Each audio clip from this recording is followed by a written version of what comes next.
and the growth of delivery services is booming right now. So we were like, okay, let's start with a kitchen. Let's use my auntie's kitchen and let's create a little brand for Deliveroo. So this was literally in auntie's kitchen. Yeah. On Deliveroo. Hey guys, it's Matt Haycox here and welcome to another episode of the Matt Haycox Show. And today I've got with me a multi-talented guest. He's a singer, he's a YouTuber, he's an influencer, he's a businessman. He's been seen online over 33 million times. I'm going to stop bigging him up there because I can see him smiling and his head growing already. It was a bit about when you said singer. I think the singing part is not my strongest, but you sing better than me and you sing online, so we'll call you a singer. Thank you. But anyway, welcome. Thank you so much. Yeah, thank you for having me. I love it. I love this room as well. It feels pretty, old Hollywood here. It's quite funky, isn't it? Yeah, really cool, really cool. Well, listen. I guess obviously I've given you a brief intro, and although we are jovial about it, I mean it is true. You've got many skills. You showcase them all on YouTube. And I guess how did it all begin for you? Why did you wake up and think I'm going to start sharing my content online? So I always loved drama as a kid. I used to be in all the school plays and everything like that. I actually played. I played Augustus Gloop in Willy Wonka and the Chocolate Factory. It's like a big kid. And I always loved that kind of route. And then I kind of got away from it. Went to uni, I went away to school and then went to uni. And then as I was getting a little bit older, I was working as a nightclub promoter in central town. And me and my best friend were doing it and we were going out quite a lot. And then he started doing YouTube and we kind of just made videos together. So we'd go out and obviously our schedules were, we would go out 3 times a week. Not much, didn't do too much in the day. But we started to film these YouTube videos. We were doing kind of the worst stuff. Like, I say the worst kind of stuff, but like now when you look back on it, it was like kind of trying American Candy, all of those like typical like YouTube challenges. But why did you start? I mean, why did you say, you know what, buddy, let's film a YouTube video? Well, he started. My best friend, so he was on, is a guy called Maynard. He was on I'm a Celebrity. Yeah. So he started doing videos and I was just a guest in them. So I appeared in them and we started to get like, we're 2 best friends. So we started to, get a following and I started to go up on Instagram just from being in these videos we would film in our bedroom. And then they started getting like 1 million, 2 million views, 3 million views. And it was kind of like, wow, this is crazy. I think I went up to like 50,000 when I was followers on Instagram just from these videos. And it was kind of like, we actually started to develop like a fan base and everything. And I used to get loads of comments being like, you got to start a YouTube channel. You got to start a YouTube channel. But obviously I didn't want to just start and just do the same kind of videos as my friend did and what we were doing before. I wanted to do more, because as I said, I used to do drama as a kid. I wanted to do more kind of comedy sketches and things. And like I'm a big fan of The Office and Brent and everything like that. So I created a character on YouTube in my early videos where it was, I wanted to be a YouTuber and I really, I loved all this social media, I loved all the thing, but I wasn't very good at it. So we created these comedy sketches and then I fell in love back doing that. We did loads, we did a few, I think we did like 12 in total, but they do like quite big productions. They spend all day. We did one we were filming with like Italia Conti Theatre School. So we did one there, we went back to my old school and filmed one. It was all just playing this character. And then in that I did sort of more vlogs and things like that. So yeah, I mean, that's how I kind of just fell into it. But obviously I had that love for it. And then to create something different, I guess, to what my friends were doing and everything like that, that's what kind of made me gain my own following. And were you looking at the time just to express yourself, just to create content and enjoy yourself? Or do you think there was ever, a longer term strategy there of growing an audience that you could monetize and make a career out of this? Yeah, well, at the time, it was kind of all new. So this is like 4 or 5 years ago now. So it was all very, very new. And I always wanted to go in the restaurant industry. I always wanted to have my own restaurants and my own food businesses and everything. And my dad's in the casino industry. So I've always wanted to kind of do something with him. And then this sort of came about and it was kind of a completely different world. And I was seeing, all these YouTubers and everything like that. And, it was very, very profitable back then. You're doing these big brand deals, you're working with really, really cool brands and everything like that. So you kind of, when you start it, you don't think, oh, it's going to be a career at all. You're just doing it because it's fun. And it's a case of you're seeing other people do these videos. You think, oh, you can do them. You're messing around with your friends and it gives you that opportunity to travel. It gives you the opportunity to, go to cool events, go to work with really cool brands and everything like that. So for me, it was kind of, I didn't have any strategy at first. And then obviously I'm business minded. So I was thinking, okay, what brands can I launch off the back of this? And, how do I develop my career from being a YouTuber, then going into actually, you know, I want to be a credible businessman and you know, and have this, you know, empire that hopefully I can create. So I think for me, that strategy wasn't there at first. I never thought about, you know, I'm going to make money from this at all. I literally just thought, okay, let's start making videos when we were hungover. They started getting views. You know, there was like, we got quite a lot of like young like fans and everything like that. So that was fun, just going in the street and like people were like, oh my God, it's from YouTube and everything like that. So it just kind of like snowballed quite rapidly. And then, yes, there was no big strategy at first. And then the brand deals start to come. So then you're like, okay, you're starting to make money. And then you're like, okay, this is a career. So I went full time with it like 6 months after I kind of started. Once you start getting consistently like high views. Well, so let me just take a pause there, just to ask, I guess, a couple of questions to give both, let's say, a reality check and some inspiration or confidence to the people watching and listening to this, because I think, and you know, I can talk about this from personal experience as well, obviously on much lower numbers than yours, but you know, the logic still applies that, you know, unless you're remarkably lucky for whatever reason, you know, when you first start creating content, there's two things that are going to be true. You know, no one's going to watch your videos. Yeah. And your first video is going to be worse than your second, and your 10th video is going to be better than your 5th. Yes. And if there's one word that we can, you know, give people that you have to apply this, otherwise don't even start. You know, it's consistency. And I agree. You've got to have the consistency and the I guess the fortitude to sit through and put the effort into creating a video that's going to get 1 like and 1 view, and still turn up again tomorrow to do another one. Now, I know there's, you know, plenty of stories out there of you know, some young guy who shares a music video. It's the first video he's ever done, and you know, he gets 20 million. But what was your journey? I mean, like I said, I know mine personally was, you know, I'd be putting out. I didn't want to create content for a long time because I'd find every excuse not to do it, because I'd think that you know, I was worried about my mates taking the piss, worried about the negative comments, whatever. So, and then you get past that and you start it and you put the first video up and you think, oh, I didn't get any negative comments. I didn't get any negative ones because I didn't get fucking any. Of course. and then you know, the second day is easier than the first, the third day, and you know, I'm now 2 years into this, and you know, obviously nothing like your kind of numbers, but you know, they do consistently grow week on week. And all I can say is, if I hadn't done the first 18 months, there wouldn't have been the last 6 months. But you've just got to blast through it. I mean, what were your numbers back in the day? Well, I was lucky because obviously I had this platform first, and you know, I was, and I would say my biggest advice: don't do it unless you love creating videos, because you will get found out. You know, and if you do it because obviously now, you know, you see a lot of reality stars and things like that. They go into YouTube, and I get so many people asking me like, oh, how do you just transition for YouTube? And they do a couple of videos, they don't get any views, and they give up because they didn't love it. And the ones who make consistently big careers out of it, if you look at the likes like Logan Paul, Joe Sugg, you know, those guys, the leaders, and they've made millions. I'm talking about multi-millions, some of them. And especially like Logan Paul and everything, they were creating content when they were younger. So they were doing they were performers at school, or they would love media. They loved, you know, performing. They loved being out there, loved being in front of camera. And if you don't love it, don't do it. If you just do it for the paycheck and you read, oh my God, you know, Zoella's buying this house or whatever, you're never going to get anywhere unless you get a freak bit of luck and you're the best looking person in the world.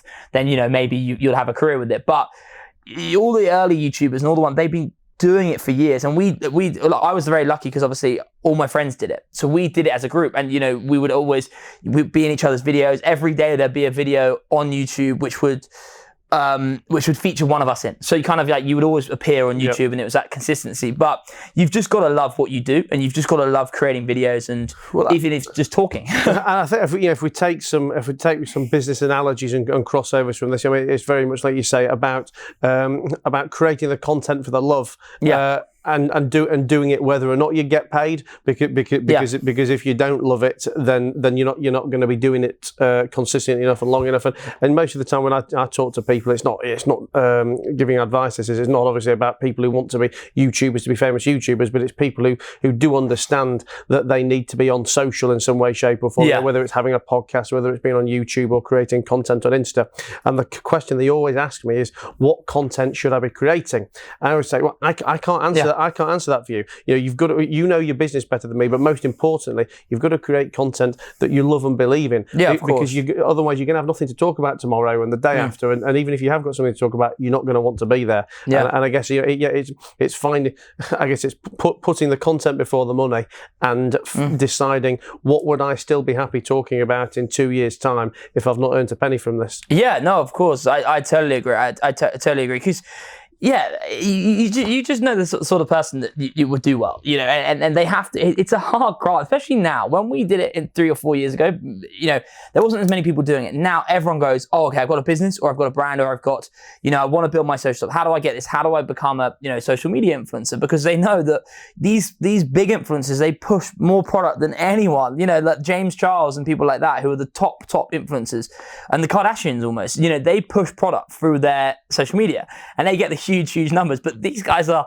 you know, they've grown up wanting to be the center of attention. They've grown up wanting to create content. They've grown up, you know, wanting to be on kind of TV and stuff. And you've got to kind of want to do it rather than just go, okay, I want the money.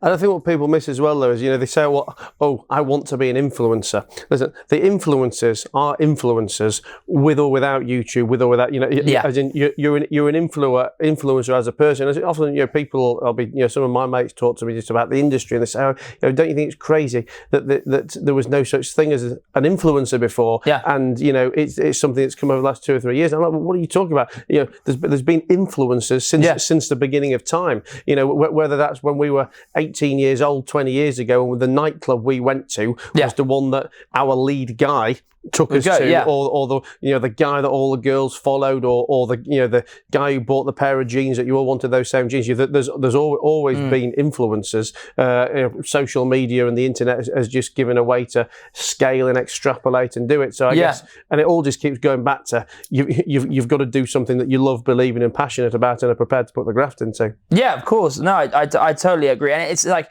what would this is what I say when everyone says like, oh, okay, well, I want to be a YouTuber, I want to create a YouTube channel. It's like, what would you watch? What would you love watching? And that's what you should create, because it's like, you are your, you know, I don't like it when people like, you know, change online and everything like that. But if they think of it like, okay, what would I watch in terms of a daily vlog? And okay, what would I like to see? Someone my age, what would I like to see on YouTube? And that's what we're trying to create now, is like, my audience are older, but it's like, what would I like to see? Then I start making a love in, you know, making that content again. And it's just that's the main goal with it. I think as well, I don't know if you'd agree, but I think it's important as well that when you say what content would you like to see, don't worry about how niche you think that content is. The more niche, the better. Well, yeah, the more niche, the better, because you can target, but also even if you think that's a micro niche, because when you went to school, you were the only one that liked it, or when you lived in Leeds, you were one of only 5 people that did it. Because of the nature of the internet, you know, the YouTube, etc., you know, the entire world can see what you're doing, and you will undoubtedly find 10, 20, 50, 100,000 people who are as mental as you, and like that really niche down thing. So, you know, just, you know, do what it is that you love. Yeah, of course. And you see now, like, you know, for example, like sort of show jumping. And if someone loves show jumping and they create content on show jumping, there's such a market for that. And it's, I know someone who owns a showground, he was talking about these YouTubers now, and there's such a good market for that, and these YouTubers creating that kind of content. Show jumping is in horse show jumping. Horse show jumping. And it's like, this is just which is quite niche, but there's a big audience for it. And then you can work with, say, or like, for example, food content or vegan content or whatever. There is a big market for that, so that you can target your, you know, because you're creating these food content, or say you're doing snack of the week, you know that food brands are going to want to be featured in that snack of the week if you already have a following. So it's like, how do we target them? How do we become brand friendly? How do we, you know, work with these brands? What sort of content can I create which brands would want to get involved with? And therefore that will ultimately be like, okay, Mikey's doing snack of the week or whatever on his Instagram. How do we, okay, it's getting 10,000 views, but all foodies who like to know about this snack of the week, okay, we can pay up for our product to be featured and everything like that. So it's about creating as well, like, that whole, like, your own thing, you're in your own lane, and you know, more brands would be more susceptible to work with you if you have that niche. I think anyway. I guess we'll move on in a second. Just one last question I'd like to ask, just based on something you said a minute ago. Is you said that you and Jack used to look back at some of the early videos, and you said we made the worst content. Yeah, we still do. But do you look? I suppose the question for me is really more about giving people the confidence that everyone looks back at their old videos and thinks, "What the fuck was that?" You know. I mean, have you seen that as time's gone on? You know, you've got better. You know, you're a better performer or front of camera. Oh my God. The quality of your videos are better. There's literally, but like for us, obviously, because we had this kind of, you know, following already, I look back and there was a video that I did on my channel and it got like 800,000 views. And I was like, I watch it now. It was like a best friend tag. And we're literally asking questions about each other. It's about being best friends. It's the worst video. Like, I'm there like sweating. I'm bright red. I'm not like looking at the camera. I'm obviously so nervous because it's like one of the first videos on my channel. But it's like, you look back now and you think, oh my God. But then you look at the comments and like, people actually like it because you're being you. Rather than if you see someone who's like, you know, so polished and overly polished and, you know, unrelatable, then it's often, you know, some people, they might not relate to it. But whereas because we were just young, because we were like, you know, relatable and everything like that, and people would, you know, see themselves, I guess, in us, that helped us build the platform now. And I guess I look back on it and I'm like, oh my God, you know, what was I doing there? I like all these stupid challenges. But I don't look back and be like, I want to delete them. I look back and laugh at them because it was like, okay, well, that's given me that platform to now do what I want to do. And, you know, I'm not afraid to say that we did loads of stupid videos and everything like that when we were younger, but it's just a kind of, you know, evolution of social media. And, you know, we did it because the audience liked it then, and now we evolve and move on, and you can't look back. You have to always kind of look forward, and you're only as good as your last video. So you say that obviously, you know, these videos have therefore created the platform that's allowed you to do what you want to do. So let's segue that into talking about your new vegan or plant-based business. I mean, is that something that you had kind of passion for, you know, prior to YouTube days or during your YouTube days, or is that something that was almost like completely unrelated? But I guess, you know, the platform you've created for yourself has allowed you to do that. Yeah. So with me, I've always wanted to create my own food product. I've always wanted to have a restaurant. My end game is to have a, you know, multiple restaurant concepts and things like that. But I've always wanted to have a food product. And I would always take girls. I think I would say my ideal date would be, my dream, you know, would be to go on a date with a girl and we go to the cinema. And one of my sweets or product were in the cinema. That type of thing you buy as a snack and you go into like Waitrose and you have your own product. And I've always wanted to have that product. So I was coming up with... So romantic. Yeah, I know, literally, yeah. Like my date to Sainsbury's to buy my pack of crisps or something. But that was always in my head. I was like, oh, it'd be so cool. And so I came up with an idea when I was doing YouTube called Mikey's Milkshakes, and it flopped completely. It never took off. Like, you know, it never went off the ground, and we didn't spend too much money in it, but it just never got anywhere. And then I started doing these sweet subscription boxes, so people would order what kind of sweets are there. And we sold some good numbers of those, but that kind of we don't really do it too much now. And then I was like in making my own product, and then COVID hit, so we were like, okay, this is a nightmare. Basically, the product, we were going to get them shipped from abroad, and that kind of all stalled and everything like that. So that's very much on hold, that side. So I went down in lockdown. I got away and I went down to Brighton in lockdown, and I sort of said, well, my YouTube career, you know, I'm not really that passionate about it now. I don't really have a kind of, I love to make content if I've got a content to create. You know, now obviously we create a lot of content, and, you know, we're starting Clean TV and everything like that, but I don't really have anything to push. I don't really have a set like content plan. I don't know where I want to go with YouTube. My product that I'm creating is pretty much being blown out of the water by coronavirus, and I'm thinking I'm going to either sit here in lockdown and feel sorry for myself, or I'm going to create something with my best friend that we're proud of. So I started on a health journey and started to get fit, and he's a restaurateur, my friend. His dad owns a couple of restaurants, and since he was 16, he's ran them. So we were like, okay, right, let's think of a brand. And we kind of wanted to do, I was eating a lot more vegan food. He starts to eat more plant-based food as well. We were like, okay, let's go for a clean kitchen. So we came up with this brand, and we were like, okay, well, you can only order food on Deliveroo, and the growth of delivery services is booming right now. So we were like, okay, let's start with a kitchen. Let's use my auntie's kitchen, and let's create a little brand for Deliveroo. We do vegan burgers, we do vegan fast food, and kind of healthier fast food. But I guess just so we understand the distribution chain, and for anyone listening to this, you know, who's got, you know, a passion to start a food business and thinks that they need to go all out with big budgets. No. So this was literally in Auntie's kitchen. Yeah. On Deliveroo. Dark kitchen. Yeah. And it was, okay, so we were like, right, so we'll create the brand, get some nice pictures done, obviously, because of social media and everything. So took some nice pictures. We bought some bags. That was our biggest expense. We bought some branded bags. We got to brand the bag out. And then we just chucked it on. We got a chef in who worked for for his restaurant, my friend's restaurant, you know, pretty cheap chef. And we just launched it one day. First day was slow. We did I think 10 orders. And then the next day, I don't know what happened. We kind of got it in. I obviously had a bit of a social media push, so I pushed it hard. and we suddenly got into an algorithm on Deliveroo and just started nailing orders. And it was just like, my friend's got this video where we opened up at 5, and about 10 past 5, it just went, and the orders just pulled out, and he pulled up this like receipt, and we only had one chef on, obviously, and then this other kid who was like, we're just gonna help with the bags, and he was like, boys, you put me in the shit here. And it was just so many orders going through. And then obviously since then we were like, okay, there's a demand for it, and then we worked with a better chef to create the product even better. We started developing it, and then consistently we were like doing good orders, and we were being like number 1 on Deliveroo. So we were like the top selling burger on Deliveroo in the Brighton catchment area. We did this really good chicken satay burger. And then, so we were like, okay, this is a brand. And then we took a little site on Brighton seafront for the summer.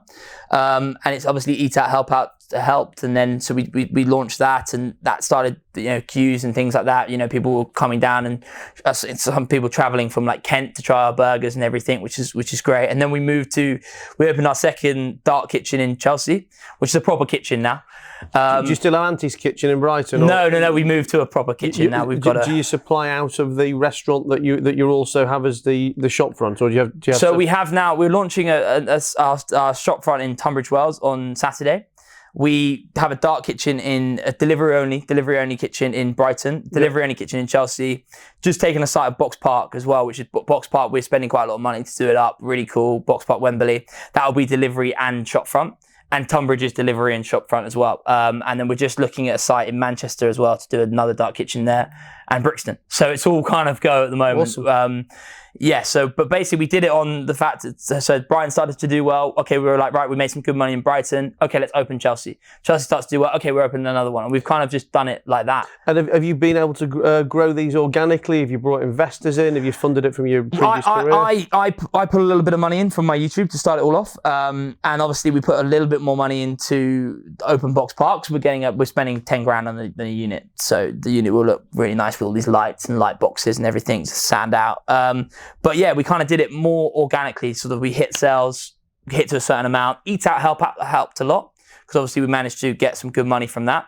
And then we just opened the venues. And I think that everyone now, delivery is such an important part of a business. And I think businesses need to think of Deliveroo and Uber Eats as partners rather than just add-ons to the restaurant. And I'm confident now, if I open a restaurant, well, I say obviously post-COVID, I think the plan is to do hard with the delivery kitchens and then start opening physical sites. Well, this is a debate I have with small restaurateurs all the time, where they're always always resenting the fees paid to Deliveroo and the fees paid to Uber Eats. And I like the word how you say you've got to see them as a partner. Yeah. Because for me, all the traffic you'd get delivered from Deliveroo or from Uber Eats, most of those are people who would not have come to you anyway. Yeah. You might have your shop in Brighton or your box tree or whatever it's called, but the people who are going to go in there are going to go in there. The people who are going to use Deliveroo want to use Deliveroo, and I think it's a very naive comment for restaurateurs to say, oh well, we're going to do the delivery ourselves and save the 25% delivery of Deliveroo. Don't look at it as a delivery fee. Look at it as a franchise fee, a marketing fee, all of those wrapped into one. That's the thing, because obviously my best friend has restaurants, and he was like, bro, we have 2 staff on in a small kitchen, and that's all we need. So we don't have to pay the rents, we don't have to pay the massive staff costs, we don't have to pay the fit out costs, because we just go into kitchens. And I think that with that allows us to obviously not worry about the Deliveroo fees, because we see Deliveroo as a vital part of the business. And I think that's what we're trying to do. If we can build up, say, the reason why we opened Chelsea and we want to do Clapham is I want to get sites there, because if I can build up that delivery base, and we know that we're hitting 300 orders on delivery, 400 orders a week, then that will cover the whole rent on a lovely site in Chelsea. So I'm confident to go, okay, I can build up, say, I can get investment, or I can get build up debt with banks to open a site so I don't lose percent. So it'll be a case of I'm consistently making profit from these dark kitchens. I said to the banks, look, here's my profit. I'll take out a loan with them. Obviously here I can pay off the debt repayments from this profitable business, and then everything I make, I start opening sites like that. But obviously it's quite a nice time, because now, I say nice, so it's horrible, but in terms of, for us, it's like there's going to be some good deals in the next 6 months. 100. And there's going to be there's some mega deals out there now. So we can get kitchens now and then get a really good deal and then open next summer. And I think in the history of like pandemics and things, they don't often last 2 years. You know, even Chris Whitty came out yesterday and said, this is a 6-month thing. And it's not going to be, you know, they've got to get through winter. And then I think, you know, everything's going to start to open back up again. There's vaccines, there's stronger treatments. I believe in the science we'll be able to eradicate coronavirus by next summer. So we just want to put ourselves into a position where our brand's big on social. We have a keen like delivery base and we don't spend too much. We don't spend too much on fit outs or rentals or anything like that. To have that, you know, from next summer, we will hit it hard and you know, try and compete with the likes of Veggie Pret and those boys. And I think for me as well, the interesting part of this all as well is, you know, we can theorise all day long about, you know, like, is it going to last 6 months, 3 months, 12 months, or what are the after effects going to be? To a degree, it's irrelevant because what you've proven is that in the last 6 or 7 or 8 months, you can still create a business in Corona. You can grow that business during the pandemic. And if we come out of it in 6 or 7 months' time, then happy days. It can only go up. But you've already proved that you know that the fact that we're in a pandemic, you know, does not need to be a financial disaster for all. And there's ways, you know, there's workarounds, i.e., delivery. And there is opportunity in the face of adversity. Yeah, of course. And I think we've capitalised on the. You know, we as I said, we don't want to be. We are a plant-based business, and we are doing that because of the health reasons towards plant-based and the environment. So, you know, plant-based food is better for the environment for you. Say, for example, our chicken nuggets, they are better for you than normal chicken nuggets. Our wraps are better for you and than, you know, the meat. When you say chicken nuggets, are they non-meat chicken nuggets? Non-meat chicken nuggets, yeah. But if you put them into like MyFitnessPal, your statistics are so much higher, you know, on the normal chicken nuggets. So it's like what we want to do is we want to kind of, we're not saying to anyone, become vegan. What about a chicken not it? There you go. I'll give you that as a brand. What's that? Chicken not it. Yeah, but that could, there we go. Yeah, that could be one. There we go. I've thrown you off your flow, haven't I? They're the brand that we use. This isn't chicken. They're quite good. So they're called this. They're this isn't chicken. This isn't bacon. They're a really really good supplier for bacon and chicken. You have to call it chick-in. It's like chicken with an N rather than chicken. Because everything in Marks and Spencer's is chicken. It's like CHICK apostrophe N. Yeah, so it's chicken. I keep saying that now. I keep saying, should we go for some chicken or whatever? Like, I'm like, okay, I can't say that. But like, we don't want to hammer down to be like, become vegan. It's just, we want to be like, okay, it's accessible. It tastes just as good. Like our burgers do taste just as good as normal burgers. We're releasing a new chicken truffle mayo burger, and I mean, I crave it so much. I'm really hungry now. Actually, I have one after. But with that, we're saying, look, you know, this stuff can taste just as good as normal stuff. If you can have one of your, say, you have two takeaways a week, one of them's plant-based. You're doing your bit, and you're it's better for the environment. It is, and it's better for you rather than just, you know, hammering McDonald's or anything like that. So we want it to be for maybe gateway vegans. So they're not just, you know, total vegans, but they're just, maybe it's an introduction. It's accessible. It's like, okay, I'll try that, and maybe I'll become vegan. Maybe I won't. Maybe I'll limit my meat consumption, and that's where we want to kind of go with the brand. We don't want to be too radical. We want to be mainstream, and yeah, we don't want to just throw it on through people's mouths going, become vegan. It's like, no, well, try this, just try it, or try, you know, a little bit and have your introduction to it. And so from a marketing perspective, do you think the fact that you already had a following has delivered you traffic, or do you think that the lessons you've learned building a brand and marketing yourself as Mikey Pearce, a YouTuber, has taught you transferable skill sets that have then allowed you to market this business? I think so. I don't think I drive sales. Because obviously, for example, you have to be in a certain catchment area of Deliveroo. You have to, you know, you have to have a very, very engaged audience to come to, you know, and I'll get 1 or 2 sales. If I put a swipe up, I'll get a couple of sales through on Deliveroo. But I don't get many. Mm-hmm. But I think that it does help because obviously I've got a little bit of a following, so I can draw. I think from doing YouTube, there's all algorithms in these delivery services. So YouTube has an algorithm, and the way your video gets picked up is like the engagement, the share quality, you know, the thumbnail, the title. All this is kind of algorithm, and if people start to view it, it will start to move up and become recommended. And my friend of mine, Connor Maynard, he does these covers and they get millions of views, but he's so smart with the algorithms that he'll release it when, you know, the music video for the actual song comes out because it's a cover. He'll like tag it as the same kind of thing. He just knows how to work the algorithm. And I think because obviously we've learned that through doing YouTube, Deliveroo has, and Uber Eats have the similar sort of algorithms. So for example, we look to drive traffic to Deliveroo. We look to drive reviews and engagement on Deliveroo. So therefore, ultimately, they start to push us up and we're in a lot of their search engines. So when people go on just scrolling down, they will probably see Clean Kitchen because of the kind of, I can push that a little bit through my audience, but also I have an understanding of how to kind of manipulate the algorithm. Not saying manipulate, but how to work the algorithm in our favor to be in the burger category, to be in the vegan category, to be in the healthy foods category, to be in the breakfast category, to be kind of hitting all the categories. So that's given me, and then also I can PR it. So for example, the reason why we did quite well in Brighton is because I used that kind of YouTube profile to PR the hell out of it. I did every single magazine, however bad it was or whatever, you know, maybe had like 10 viewers, but I was like, okay, I'll do that magazine. I spent like weeks just ringing up people and like saying, okay, I'm launching this new brand, like I can talk about this. And I just was like, just PR'd the hell out of this. I was in, there's a local paper called The Argus. I think I was in that like every week leading up to launch, just like, okay, oh, they're doing this and they're doing that. I feel that the importance of PR is so important. And even if you don't have the money to do it, we have a PR agent now, but we didn't at first. So we literally, I was just doing it myself. So I was just, okay, oh, we're going to launch this burger, you know, do you want to talk about it? Oh, you know, I did this for a video, I can maybe, you know, can I go and talk about it? And I think that value is so much bigger as well, because more and more people, a different audience are seeing it. Okay, great, whack out socials, of course. Focus very heavily on socials, but don't discard those little local magazines or those local like businesses, because they have engaged audience who go, oh, I'll try that. Or they're, you know, the Argus has quite an older readership, but they're all the mums read it, so they tell their kids, and they're like, oh, I know him from YouTube or whatever. So I think that's the main benefit I have for it, and I love.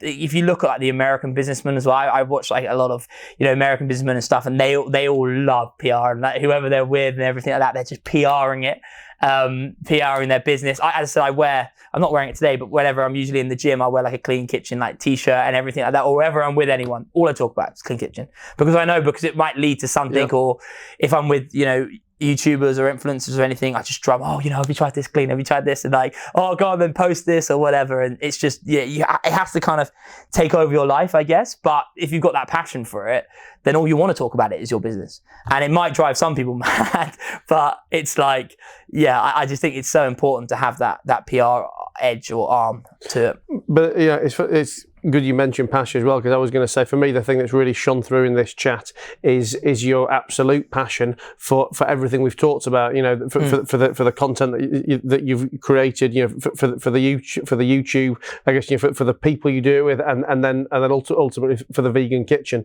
And I guess, you know, it's a big takeaway for my audience about, you know, the importance of loving what you do, of course, enjoying it and persevering through. Well, a very good friend of mine. Have you heard of the app? Have you heard of an app called Cameo? Yes. They are killing it. They've got everyone. They've got Snoop Dogg, everything. And one of my best friends, he founded it.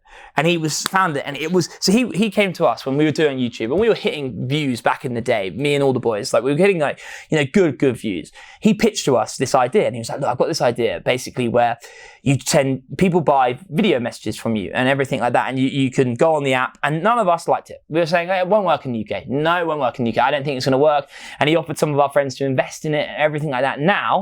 He persisted on it. All he is talking about is Cameo. He's driving us mad almost. But you can just see that love for it. And he'll be at Soho House at dinner, but he'll see a celebrity. He'll be up there. Whoever it is, he'll be up there. He saw like someone who played Ron Weasley's love interest in Harry Potter 4 or something like that. Had like 5 lines. And he's up there going, oh, here's my card, like, oh, Cameo. He paid for their drinks, but he signed her up. And he's so immersed in the business. And now it's valued at, I think it's up there in the hundreds of millions. I don't know if it's hit $1 billion valuation yet, but it got valued at 300 million last year, and they've had a massive boom. I know it's got some massive names on there. Snoop Dogg, I think Ellen's on it. They've got like Sylvester Stallone. He always sends us videos of people from Only Fools and Horses, because we used to watch that, like shouting our business that and everything. But he's just got the hustle and the passion to, he gets saying no to hundreds of people. Loads of people say no to him, he still goes because he just loves the brand and he believes in the brand, and it just shone through. And everyone says it when they see him. It's Martin. He all here just thrust down your throat is Cameo, but he just loves it. And he's fun to be around because you can see in his mind, like, this is where you want to be in, say, 5 years' time, and you want to have that, like, element of it. And I guess you've got to love what you do, and you've got to believe, when you're trying to sell a brand, you've got to believe in it. You actually have to believe in it, because there's so many bullshitters out there that be like, you know, oh, do this or do that, you know, or you can do this and stuff, but you're just like, oh, I just hear this all the time. When you've got someone who actually has got this backstory about why they love the brand and why they're doing it, and, you know, he's got this amazing, it's almost like, it's the best, I say it's the best sales pitch in the world. He pulls off everything, like, from his, like, childhood and the reason why he's doing it, but you actually believe it, and you're like, okay, I believe in that. And that's what I really try and learn from him as well, because he's great. So, and where's this passion gonna see us watch Mikey in the future? What's the next 2, 5, 10 years gonna do for you or show us? I think, like, I've got an ego thing to open a restaurant now, and, like, I've had, like, some conversations about opening restaurants and things like that in the next 6 months. But I really want to grow the clean brand to be. We want to release a supermarket line of healthy vegan desserts. We want to, and then obviously we want to dominate, you know, major cities in terms of having dark kitchens, and then which ones are performing the best, and then we open kind of physical sites and I want to start coming after Veggie Pret a little bit and start chomping away at their market, because I love Pret. I love the brand and everything like that. But they've launched this Veggie Pret, which is vegan kind of bakery. But we want to have the concept we want with Clean is you know, kind of a Joe and the Juice-esque concept. We do really cool smoothies, but we cook our burgers, and then but it's grab and go. Yeah, we do fast, like, you know, quick wraps, quick sandwiches, juices, that kind of grab and go element. So yeah, we just want to kind of dominate with Clean for a little bit, for a few years, build it up so it is that kind of household accessible vegan option. And then I want to go into, you know, mainstream restaurants and open big concepts with my best friend, obviously, my business partner, who does all the boring stuff. So he does all the operations. So he works 72 hours a week. He reckons around 72 hours a week, and just everything to do with the kitchens, the insurances, the staffing, he does everything, all the kind of stuff that, like, I'm not the best at, he does. And he's just no ego or anything like that. He's just happy to sit in the background and happy just to work hard, and he just loves it as well. So yeah, that's the goal anyway. But obviously create content as well. We want to open Clean TV and start hitting good views on that as well. But we'll see. Awesome. Well, I'm excited to watch your journey. Thank you. Like I say, you know, your passion's been exciting and infectious. No, thank you for having me. Thank you. And I guess not that you can give Clean Kitchen a shout out any more than you already have done. Yeah, guys, Clean Kitchen. But before you go, just tell the guys at home who don't already know you where they can find you, where they can find Clean Kitchen. So yeah, if our delivery radius is all around Chelsea, Clapham, Fulham, Hammersmith, Shepherd's Bush, around that kind of area. We're also opening in a Brixton site, so it'll be Brixton, Aylesfield, all that kind of area. Then Brighton delivers to the whole of Brighton. Tunbridge Wells, we launch on Saturday, so make sure you're there on Saturday or ordering from us on Saturday. And then Box Park in Wembley. Box Park's really cool, so our delivery, Brent Cross, everywhere like that. So if you're in those areas, make sure you order Clean. It's really good. Perfect. Well, thanks a lot. Thanks a lot again, Mikey. Guys, I hope you enjoyed listening to that as much as I enjoyed talking to Mikey. As I said to him, his passion was infectious and inspiring, and I hope it's inspired you guys to go and start following some of your dreams at home. If you like the video, make sure you press like. If you don't already subscribe. Listen to the podcast on the audio version, iTunes, Spotify. Find us on YouTube. Wherever you haven't got me, go and find me somewhere else. And I look forward to seeing you again soon.